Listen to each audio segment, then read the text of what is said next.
Pois bem, olá a todos e muito obrigado pelas visualizações de ontem, de hoje. O meu canal é muito pequeno, se alguém puder se inscrever eu agradeço, se alguém puder deixar um like também é importante. E hoje nós continuaremos a história de Candiê. Quem que foi Candiê? Candiê foi um servo do Imperador Amarelo da China.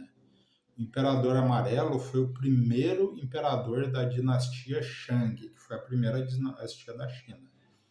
E se vocês observarem o calendário chinês, ele tem cerca de 4.700 anos, enquanto que o calendário judaico tem cerca de 5.700 anos. Ou seja, tem um lapso temporal aí de 1.000 anos entre o calendário judaico, o início do calendário judaico, que de acordo com os judeus foi com a criação do mundo, até o calendário chinês.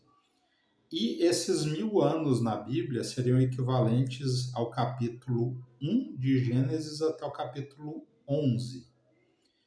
E se vocês tiverem curiosidade para verificar o que tem no capítulo 11, é a Torre de Babel. O que Deus fez com a Torre de Babel?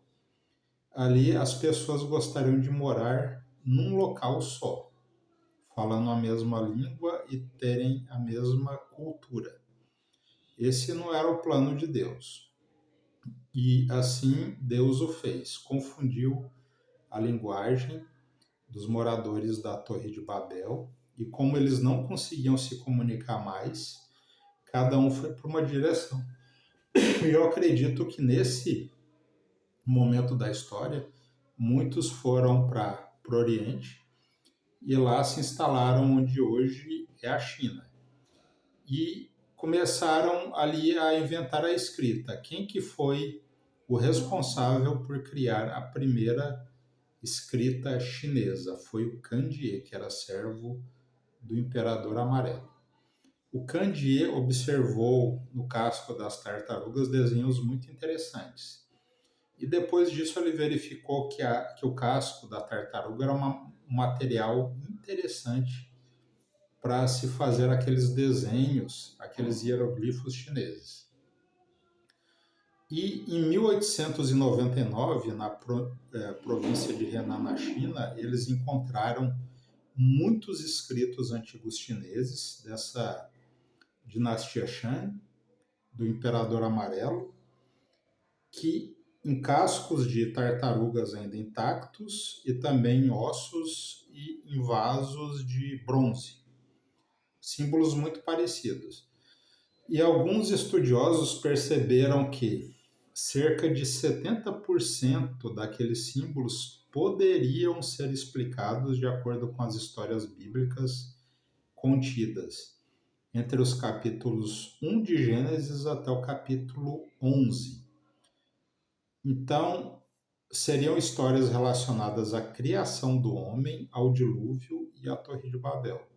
Não existem histórias relacionadas a Abraão, por exemplo. Os chineses não tiveram acesso às histórias de Abraão, porque Abraão surgiu, se eu não me engano, a partir do capítulo 12 de Gênesis. Alguém aí pode confirmar. E numa viagem que eu fiz para Taiwan, eu conheci o David Esler, que é um judeu que estava lá tentando difundir o Deus de Israel para os chineses, porque o taiwanês nada mais é do que o chinês capitalista. O chinês que fugiu do comunismo e criaram uma sociedade lá bem estável e bem rica. Então, eu tive a curiosidade sobre o que o David estava ensinando lá e ele tinha feito um livro a respeito desses símbolos. Então, eu trouxe para o Brasil e traduzi. E eu posso oferecer sem custo nenhum, só me peçam aí nos comentários e tal, enviem algum contato, WhatsApp, e-mail que eu mando para vocês em PDF. A tradução foi minha, é um livro interessante até para aumentar a fé das pessoas, né, em Deus e ver como é que essas coisas funcionam. Então, o primeiro caractere que eu tenho aqui, eu não sei se vocês estão conseguindo ver, está na tela do computador, mas talvez está muito difícil aqui de verificar. Deixa eu ver aqui. Me perdoem aqui, mas seria esse símbolo aqui. Deixa eu ver se vocês conseguem verificar. Não sei se vocês vão conseguir. Tá, parece que está melhor aqui. Bem, como é que é composto esse símbolo aí? Esse símbolo, todos os símbolos chineses são compostos por uma soma de determinados símbolos. E esse símbolo aí representa o vento. Então, de acordo com o entendimento do David, que eu traduzi para o português aqui, significa que o primeiro símbolo que vocês podem ver aqui, ó, no meu dedo, seria a boca de Deus. O outro símbolo menor seria a boca de Adão. E o terceiro, que seriam 3 riscos aqui, isso é identificado como Deus para os chineses. Isso é muito interessante. Pois quando eu estava lá em Taiwan, tinha aqueles templos lá, chineses, taiwaneses, e sempre em cima deles tinham 3 anciões, em cima do templo. Assim, 3 senhores com barba comprida, os 3 praticamente igual, o do meio às vezes era maior, e você perguntava o que era, ninguém sabia. Eles achavam, é Deus, e ficava por isso mesmo, ninguém conhecia a história assim de uma maneira bem mais profunda. E isso lembra um pouco até a história da criação, né? Porque junto com Deus estava Jesus, estava o Espírito Santo. Então lembra um pouco o Pai, o Filho e o Espírito Santo. E nos símbolos chineses é conhecido como Deus.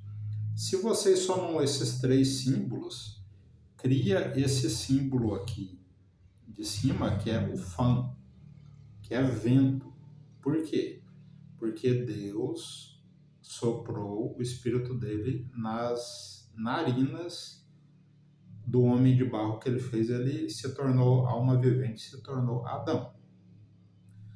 E esse símbolo aqui era assim antigamente. Aí o David fez aqui até uma arte, né, para dizer que é um homem, tal Adão.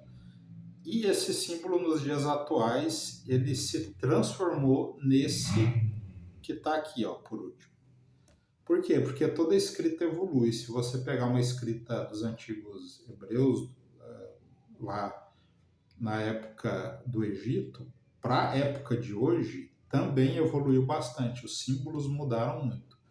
Mas nos originais, que eles encontraram na província de Henan, na China, tem esse formato aqui, que depois, nos dias de hoje, se transformou nesse. Então, o vento seria a junção da boca de Deus, boca de Adão e Deus. Isso formou a palavra vento. Então, esse é o primeiro símbolo, tem vários, né? Eu vou tentar mostrar a maioria, mas, de novo, quem quiser o PDF desse livro, eu posso enviar gratuitamente, só passem algum contato para mim. E é isso. E muito obrigado aí pelas visualizações. Quem puder dar um like, se inscrever, eu agradeço. Então, fiquem com Deus todos.